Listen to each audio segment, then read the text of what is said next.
Bismillahirrahmanirrahim. Assalamualaikum warahmatullahi wabarakatuh. Waalaikumsalam warahmatullahi wabarakatuh.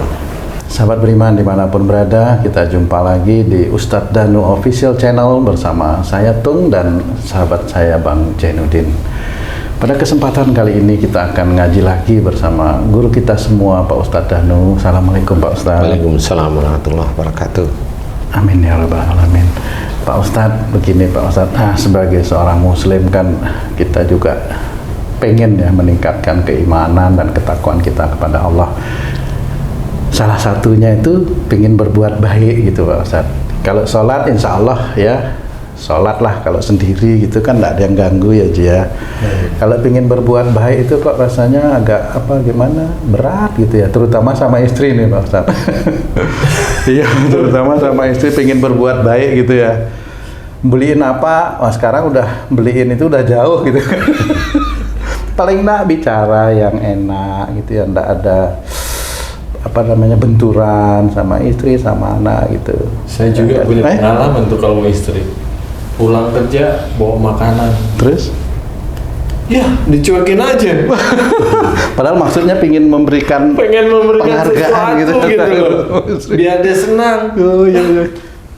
Kagak dilihat dikit juga, bikin kesel juga itu. Nah sebenarnya gimana yang begitu tuh? Gimana Pak Ustadz untuk berbuat baik itu sebenarnya?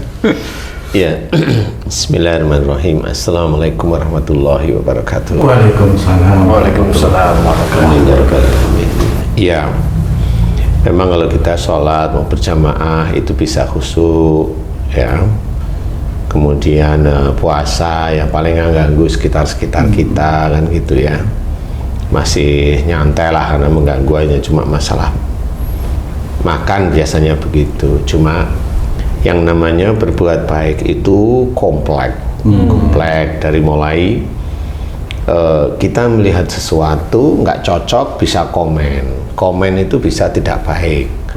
Nah, karena manusia itu diciptakan oleh Allah Ta'ala punya mulut dan bisa komunikasi dan bisa ngomong semau-maunya, sehingga pada saat melihat atau mendengar sesuatu komen. Nah, komen yang dilarang oleh Allah Ta'ala adalah komen atau juga pakai begini ini di HP itu komen yang tidak manfaat.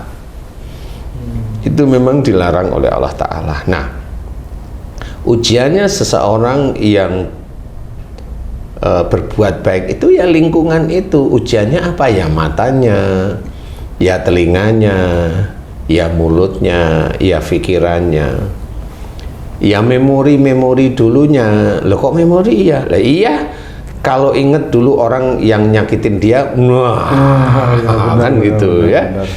Iya, kalau inget sama orang yang disukai, nah beda cerita kan gitu. Hatinya seneng, kecuali dia diingetin sama orang tentang orang yang dulu dia sukain, tapi sebelahnya ada istrinya atau ada suaminya, nah ketakutan jadinya ya. Benar. Jadi untuk berbuat baik di setiap saat, di setiap waktu, di setiap tempat itu tetap sulit sebenarnya. Karena istilahnya kalau dalam Quran, innallaha yuhibbul muhsinin. Jadi sesungguhnya Allah menyukai orang-orang yang berbuat baik.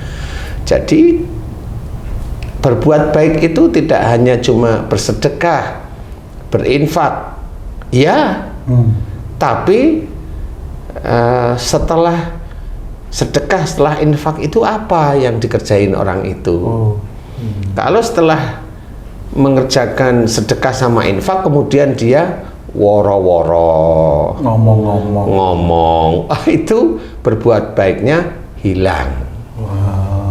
Dia ujub, dia riak, dia bangga, hilang insya Allah. Jadi tidak ada unsur kebaikan yang dia kerjakan tersebut menjadi amal solehnya. Nggak boleh pamer ya. Nah, makanya di titik kita bersedekah atau berinfak atau membantu orang lain aja, kalau kita ngomongkan dengan rasa riak atau bangga, itu sudah tidak menjadi catatan amal soleh. Sulitnya itu malah di situ. Nah, kalau ada orang ingin berbuat baik, menasehati orang yang seperti itu gimana caranya? Begini, kalau memang pada waktu itu orang itu cerita, tidak perlu dinasehati. Kita dengar dia dengar biasa aja. Karena apa? Di titik ini, nah ini ada satu hal. Kita itu diuji oleh Allah Ta'ala mendengar orang yang bangga dengan apa perbuatan baik yang dia lakukan dengan bangga. Kita diuji oleh Allah Ta'ala lewat orang itu. Kalau kita itu kemudian terpancing kemudian ngomong, kita kan sama seperti dia. Kita memang kalau ditanyain, oh saya kan nasihatin, sebenarnya intinya adalah itu nasihat atau kamu sendiri merasa tahu dan merasa pinter tentang agama. Ini ada bedanya. Kecuali kita mau nasihatin tuh diem dulu sebentar. Ini saya mau bangga atau mau riak, itu kan kerasa. Wih, kayaknya saya mau dilihat bahwa saya itu orang yang baik. Nggak usah cerita, udah diem aja. Karena titik itulah setan yang ada dalam hati kita itu ngipasi untuk agar ngomong sana kan kamu lebih ngerti. Nah, pada waktu ngomong, padahal kita ingat di dalam hadis Nabi bahwa memberikan nasihat kepada saudara kita, tetapi di majelis kan dilarang. Memberikan teguran ya. Memberikan teguran, memberikan nasihat itu dilarang karena itu seperti membuka air. Jadi kita harus berpikir ke arah situ, nih, sehingga kita tahu diamlah dulu. Kecuali kalau dia tanya, kayaknya saya salah ya. Nah, baru kalau dia tanya sama kita, boleh. Nah, pada saat dia bertanya kepada kita, itulah kita berdakwah kepada teman kita atau saudara kita tersebut. Kalau dia bertanya di depan umum, apakah dijawab juga, Ustaz? Boleh, tapi harus tanya dulu.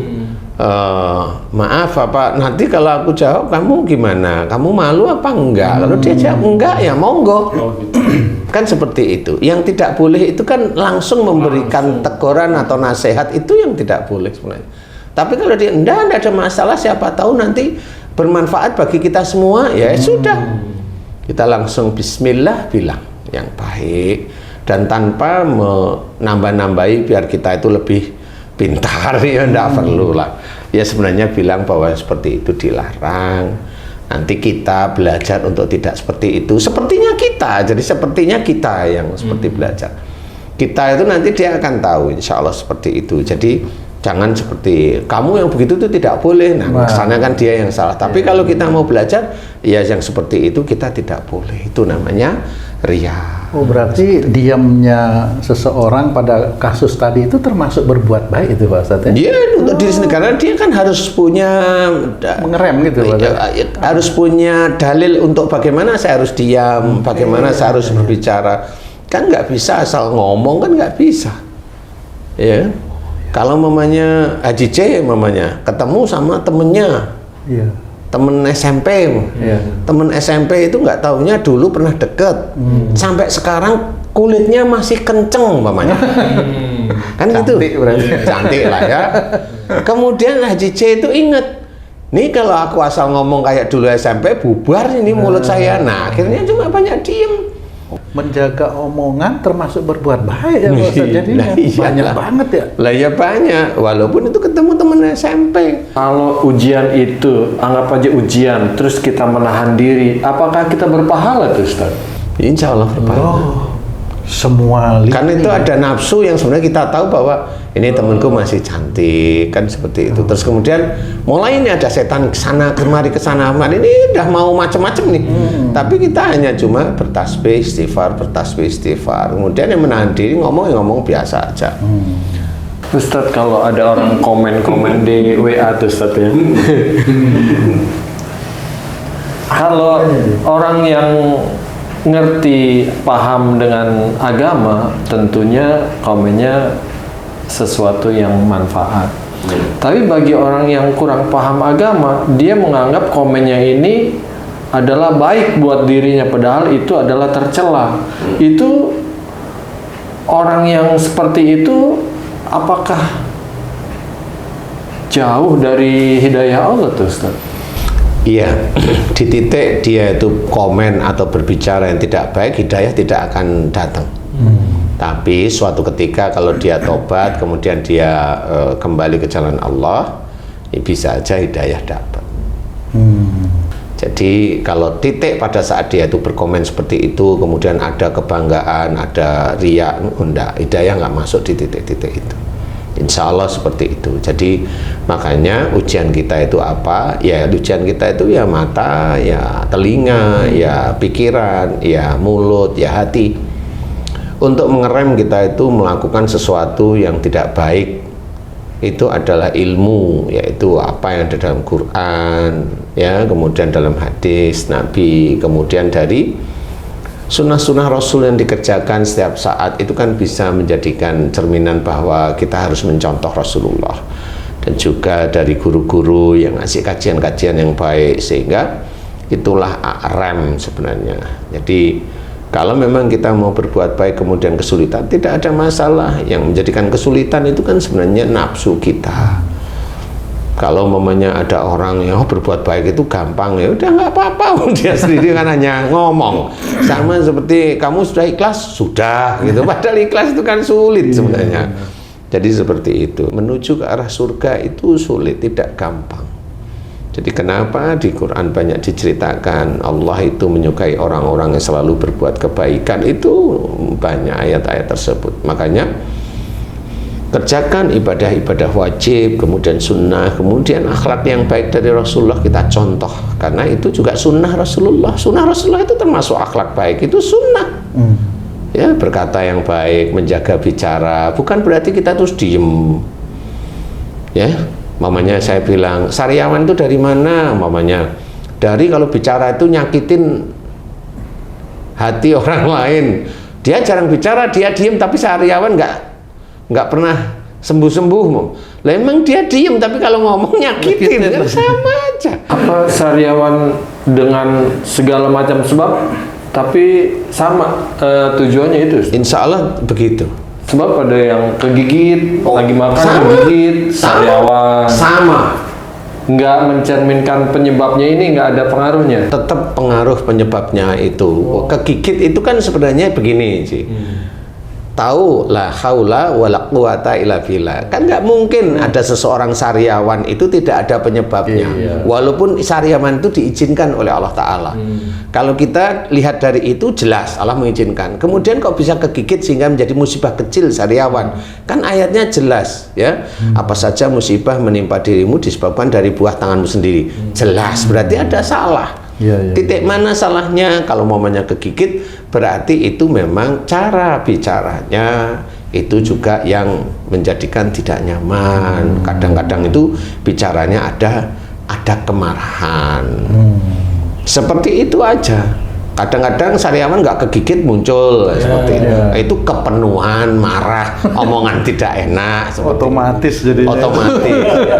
Jadi tetap aja berbuat baik semata-mata karena Allah. Tetap aja ingat bahwa kalau kita senantiasa dalam kehidupan sehari-hari ingat kepada Allah Ta'ala, insya Allah itu akan menjadikan kita beruntung di kemudian hari. Di kemudian hari itu apa? Hari ini maksud saya akhirat. Wadhkurullaha katsiran la'allakum tuflihun. Jadi banyak-banyaklah mengingat Allah agar kamu beruntung. Jadi mengingat Allah itu di dalam semua keadaan kita selalu ingat kepada Allah Ta'ala, sehingga kita dalam pembawaan sehari-hari memang ingat Allah terus. Tidak hanya cuma zikrullah, nah ingat aja perilaku sehari-hari. Mau ngomong direm, wah ini mau ngomong ngawur nih, direm aja dengan istighfar. Kemudian kalau udah tenang bertasbih atau muji Allah. Itu kan nanti lama-lama kan paham. Kayak mamanya Haji C tadi bilang bikin makanan di rumah, bawa makanan di rumah dicuekin sama istrinya. Iya. Tapi kalau saya gampang, loh bisa aja dicuekin. Kenapa? Kan ceritanya gampang, Haji C bawa makanan di rumah, tapi oleh istrinya dicuekin. Nah, pertanyaan saya adalah istrinya ngelihat nggak? Karena ada yang disembunyiin sama Haji C. Kalau istrinya nggak ngelihat ya dicuekin. Karena pada saat Haji C itu bilang dicuekin, menurut saya nggak mungkin Nggak jadi mungkin. juga. Karena istrinya itu datang itu langsung apa itu ya? Kan begitu. Iya, benar. Apa itu ya? Nasi goreng kan gitu ya. Nggak mungkin dicuekin gitu loh. Ya, tapi intinya Baik itu kalau dicuekin.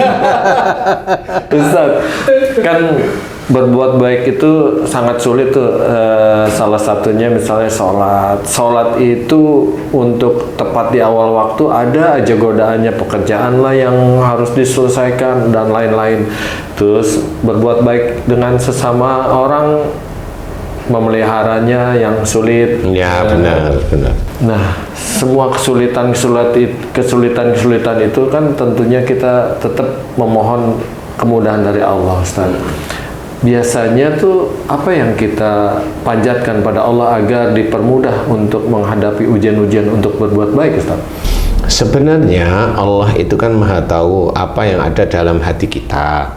Sebenarnya Allah juga tahu kalau kita itu ingin menjadi orang yang baik seperti Rasulullah, kan gitu ya.